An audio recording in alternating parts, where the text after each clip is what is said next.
और आप देख रहे हैं जीटीवी भारत। वक्त हो चुका है खबरों का, आइए बढ़ते हैं आज की खास खबरों की ओर। पहले तो मीडिया के जरिए ये बात फैलाई गई थी कि वो अयोध्या से लड़ेंगे, फिर अचानक ये मालूम हुआ कि वो गोरखपुर से लड़ेंगे। तो मुझे उम्मीद है कि गोरखपुर के जनता जिस तरह कोविड के सेकेंड वेव में योगी सरकार बिल्कुल गायब नज़र आई थी और उत्तर प्रदेश की जनता को उनके हाल पर छोड़ दिया था, जिस तरीके से गंगा के पानी के ऊपर हज़ारों लाखों लोगों की लाशें तीर रही थी, वैसे ही गोरखपुर में राप्ती नदी में कई लाशें बह रही थी। तो मुझे उम्मीद है कि गोरखपुर की जनता राप्ती नदी में जो गरीब आवाम की बेबसी और लाचारी और उनकी मौत और उनके भाई बहन बेटे की लाशें जो बह रही थी, वो उसको याद रखेंगी और एक अच्छा फैसला लेंगी योगी आदित्यनाथ के खिलाफ। सर, जैसे कि अभी योगी आदित्यनाथ गोरखपुर से लड़ रहे हैं, पर बीजेपी ने साथ ही साथ अखिलेश यादव, प्रियंका गांधी और मायावती को भी चैलेंज किया है कि वो अपने कैंडिडेट्स सीट पे डिक्लेयर करें, या तो फिर वो डर गए हैं बीजेपी से। इलेक्शन जो लड़ा जाता है वो डेमोक्रेसी का एक उसूल है और उसके ऊपर लड़ा जाता है, तो डर किसी से डरा नहीं जाता। कैंडिडेट खड़ा किए जाएंगे और जनता फैसला करेगी।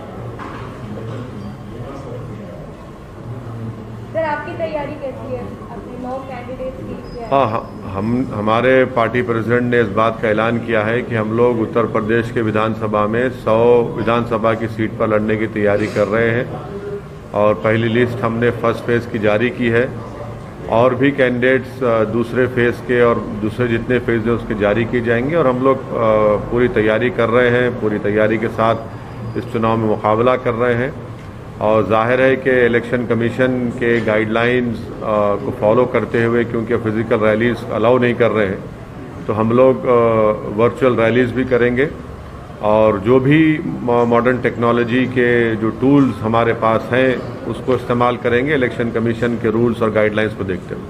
सर, आपकी रैलियों में काफ़ी तादाद में भीड़ इकट्ठा होती है। ये भी कहा जाता है कि आपकी रैलियों में भीड़ लाई नहीं जाती है, खुद इकट्ठा होती है और आपको यूपी में रिस्पॉन्स भी मिल रहा है। ऐसी स्थिति में जब इस तरह के रिस्ट्रिक्शंस लगे हैं तो आपको नहीं लगता कि आपको नुकसान होगा जो आप फिजिकल रैलियां नहीं कर रहे हैं? नहीं, तो देखिए, हम अकेले तो नहीं है। हर पॉलिटिकल पार्टी को इलेक्शन कमीशन ने कह दिया कि फिजिकल रैलीज अलाउ नहीं करेंगे।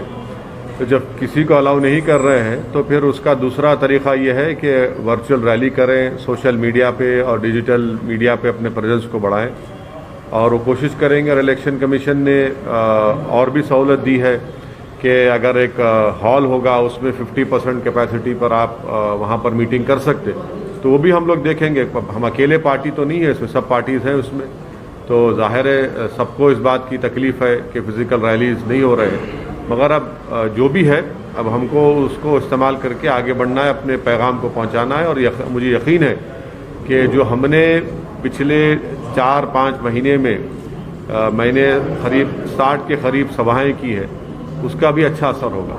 पर सर, क्या कोविड की वजह से रिजल्ट्स पे इम्पैक्ट पड़ेगा यूपी में? अब ये बताना मुश्किल है कि किस तरीके से कोविड फैलेगा, क्या होगा, बट अब इलेक्शन कमीशन ने अपने विजडम में फैसला लिया है चुनाव कराने का, तो हम पॉलिटिकल पार्टीज में पूरा अपना ताउन देंगे, कोऑपरेट करेंगे ताकि लोग ज़्यादा से ज़्यादा निकल कर अपने वोट का इस्तेमाल करें और हमारी पार्टी के उम्मीदवारों को कामयाब करें। सर, मौजूदा रिस्ट्रिक्शंस के मद्देनजर आपका हैदराबाद से सुना गया है कि आपका हैदराबाद से आप कैंपेनिंग नहीं कर पा रहे हैं, तो आप लखनऊ में कैंप करने वाले हैं? नहीं, तो बात बिल्कुल सही है। अब जैसा ही ये हमारे कैंडिडेट्स का नॉमिनेशन हो जाएगा, प्रोसेस शुरू हो चुका है, तो यकीनन मैं लखनऊ भी जाऊंगा, वेस्टर्न यूपी में भी जाकर किसी जगह पर अगर हम वर्चुअल रैली करेंगे, आवाम से मुलाकात होगी या जो भी इलेक्शन कमीशन के रूल्स और गाइडलाइंस के तहत काम करना है करेंगे।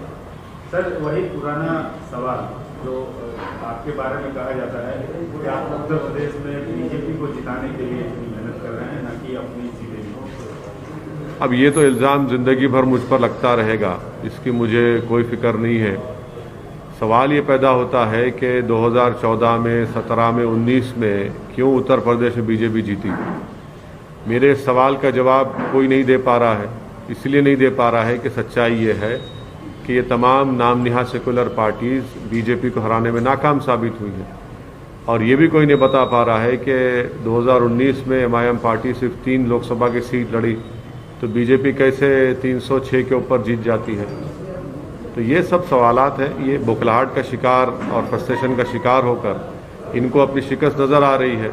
इनके पास खुद आइडियोलॉजिकली और इंटेलेक्चुअली कैपेसिटी नहीं है बीजेपी को हराने की, तो इसीलिए मजलिस पर इल्ज़ाम लगाते हैं। देखिए, कैंडिडेट के सिलेक्शन में कोई साइंटिफिक अप्रोच स्ट्रांग वर्ड हो जाता है पॉलिटिक्स में, पर यह है कि ज़ाहिर है हमारे पार्टी से लोग काम करते आए हैं, जो वाबस्ता रहे हैं और जो अच्छा मुकाबला कर सकेंगे, जो जीत सकेंगे।